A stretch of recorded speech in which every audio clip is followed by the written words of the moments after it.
Welcome to Rebuild Mark. As promised, an extra friend. This is my friend Mark, one of the 6 people that we're going to try and follow from here to Unbound. Mark and I met not too long ago, right? Yeah, probably about a year ago. Maybe. On the deck of our friend Steve's house, where we call the men's support group, which is old guys sitting around drinking whiskey around a fire.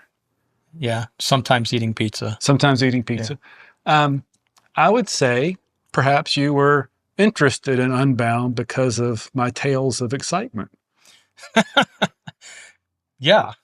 I actually had just recently purchased a gravel bike after many, many years of mountain biking, and kind of was just looking for a way to get into that and figure it out. So in many, many years, how long have you been riding mountain bikes and what got you into that?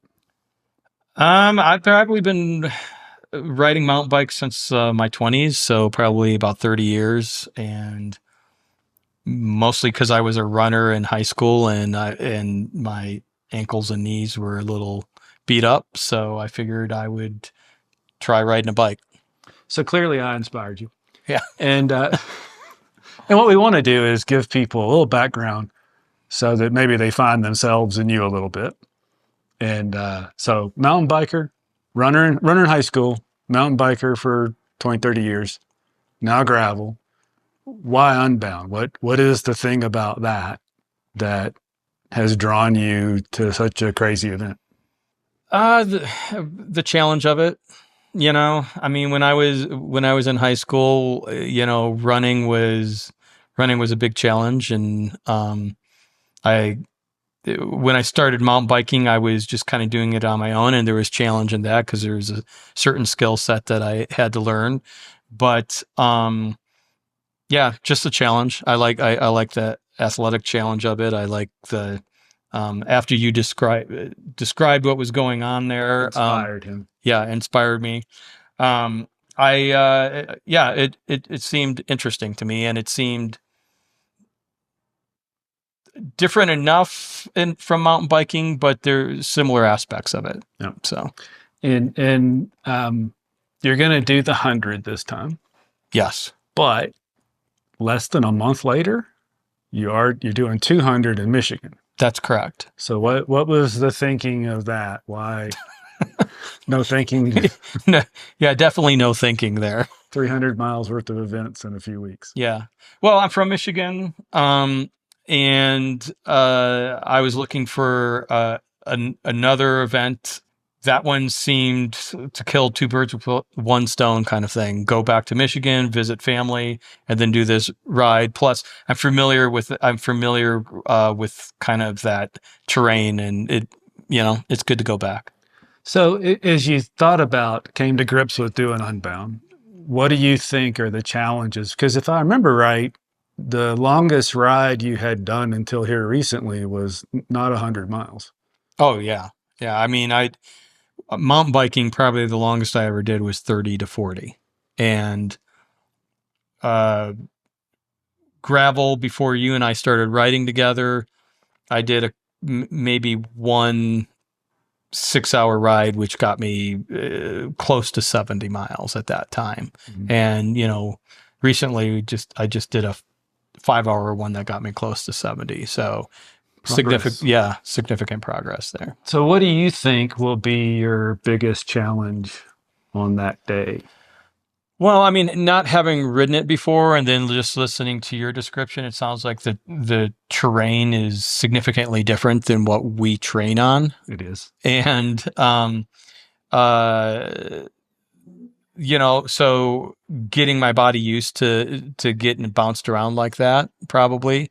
And then also it sounds like even though there isn't like long climbs, there's some significant elevation gain. Yeah, I haven't looked at the 100. I don't know what the elevation gain is for that, but it's going to probably be 4,000 to 5,000 feet, I would think. And there's some mile long stuff, but generally it comes in little, constant up and down. Yeah. I think I'd like to know your thoughts. I think I'm a little concerned about you and nutrition in such a long event. Yeah. So I think that will be a challenge for you. What is your plan not necessarily products or anything, but as far as a mix of what are you going to fuel with, how long do you think, how much will you carry on the bike at one time versus wait for the checkpoint to refuel? Yeah, so I'm kind of experimenting a little bit right now with just all liquid fuel, with maybe a little bit of supplement with some waffles or something like that. Um, I suspect that that's not going to be sufficient. So as I'm increasing my time in the saddle, over the next few weeks, I'm going to also be increasing different fuel sources. So, um, I, I will say that I've done pretty well up to this point with, uh, just, liquid fuel and high carb. Um, and I want to see how that goes. Cause, uh, that's going to be a challenge. Shoving solid food in is going to be, I understand it will be a challenge. So I'm just looking to balance it. Yeah, it's a two-way challenge. One is just physically getting your hands on the food and getting it in your mouth. The other one is I have, and I'd be happy to show you this technique, but I have learned to chipmunk really well. Although I do plan like last year to be 100% liquid, but over the years I like solid food on the bike, and I have learned to stuff a bunch in my mouth and my cheeks, and then chew little bits of it over time. So I could show you that if you want. Well, I chew my cheeks at night, so I'm sure I get I've got some practice there. And there'll be pictures of it here, but tell us about your bike. What are you riding? Because that is not your normal gravel bike. No, it is not. It is a English steel bike that I suspect was converted into a gravel bike from maybe being a longer travel bike, just given the different points of connection for bags and things of that nature. And it currently I'm riding a 2.5 inch tire on there, so more of a mountain bike tire traditionally. I recently was fitted on the bike, and we swapped out my bars to bars that flared out significantly more than what I had there. Got myself into a more comfortable saddle and just a more comfortable riding position. But I've always been a big fan of steel, and if anybody asks me why I bought that bike, is because I also like curves, and it's a curvy bike. It's a beautiful bike. And when he says English, that's the brand. It's a custom bespoke frame built. Is it Justin English? I think? Dan English? I can't remember his first name. Anyway, super fast guy. He's made some really cool aero bikes too, but he does bikes of all different descriptions. So I would definitely classify it as it looks like a drop bar hardtail mountain bike. Yeah. A rigid mountain bike at this point. Yeah. Do you think you'll stick with the 2.5 tire, or will you narrow that up any? Or I'm debating. The tires that I have now are looking a little worn, but so I probably will swap those out before the race. And what I've purchased is more along the lines of 2. Yeah. Well, you press my methodology, because generally I'm telling people the question isn't how narrow a tire can you get away with, it's how big a tire can you fit in your frame. Yeah. But on that style of bike, you could probably fit a 2.7 or 2.8. Oh yeah. So that's much more than you probably want. Yeah. 2 be good, 2 or 2.2. Yeah. Whatever it takes. Yeah. And I bought them. It doesn't mean I need to use them. I'm still mulling it and thinking about it. Well, that's a good point, is people, and look, money matters, but this kind of event, just to travel to get there, the prep for it, we'll talk about coaching in a minute and investment in coaching. You definitely don't want to make a decision about your equipment over a few dollars when there might be a little bit better choice. So I'm glad you're taking that approach.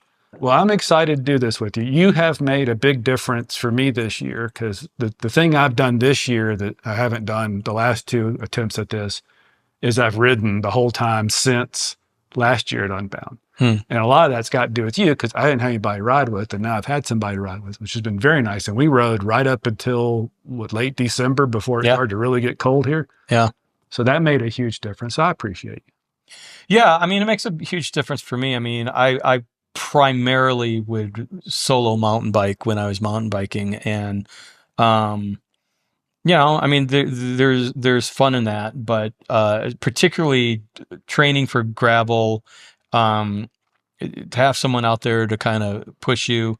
It, I have a big ride coming up this weekend, and I'm likely going to be doing that solo, and um, I think it'll be good, but I'd rather be doing it with somebody else. Well, I would too, and Yeah. I have a big one too, which brings us to our coach. So Yeah. you ended up engaging the same coach, Kristen Legan, that I've used the last 2 years, and we're just at a point now. We're close enough to the event. We're specific enough that a lot of times we can't ride together because I've got 5 hours of X, Y, and Z, and you've got some of ABC, and it just doesn't Right. meld. But tell me about that. Is this the first time? Have you had a cycling coach before?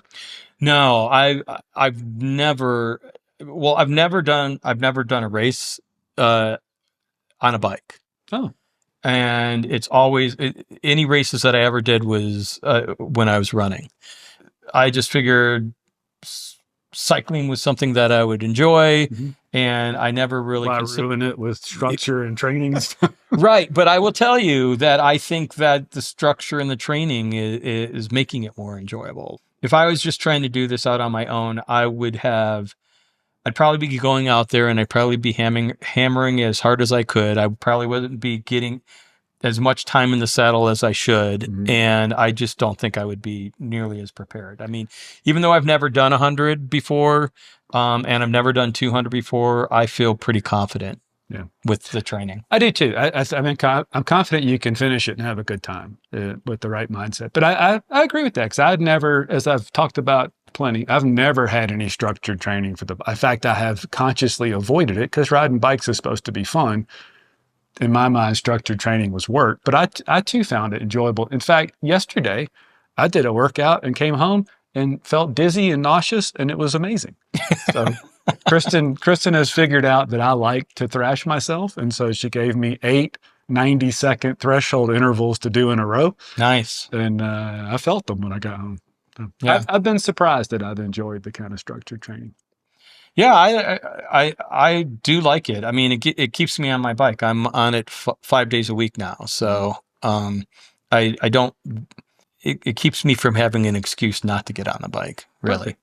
Well, is there anything else we didn't talk about? Is there anything that scares you about it, or that you just think it's overblown and I've made up all this nonsense about chunky gravel? Well, I mean, there's definitely a bit of an unknown, particularly on Unbound. The Michigan race, I don't feel as anxious about as I do Double the distance, but you don't feel as anxious. Yeah. Then I've done my job. Sure. Well, I'm excited. I'm glad we're all going to be there together. I look forward to hanging out in Emporia with you. It's a fun little town. It really turns out for the event. It's impressive. And I look forward to riding even after this event. And maybe I'll play along with your training as you get ready for Michigan. Yeah. Yeah, that'd be great. I actually look forward to after the races of keeping it up. Yeah, just getting back to just having fun and going to ride. Well, cool. Well, if you have any questions for Mark, put them in the comments. If you don't want to comment publicly like that because you think your question's crazy, that's okay. I love crazy questions. You can email me at mark@browntimemedia.com. And if you're out on the Front Range looking to ride a bike, come find us. We'll probably be riding on Sundays. I think Coach Kristen hopefully has us aligned where one day we can't ride together on the weekend. At least we can the other day. Come ride with us. And if you're in Emporia, Kansas in about 6 weeks, come look us up and ride with us and hang out. Yeah. Thanks for chatting. Yeah. Thank you.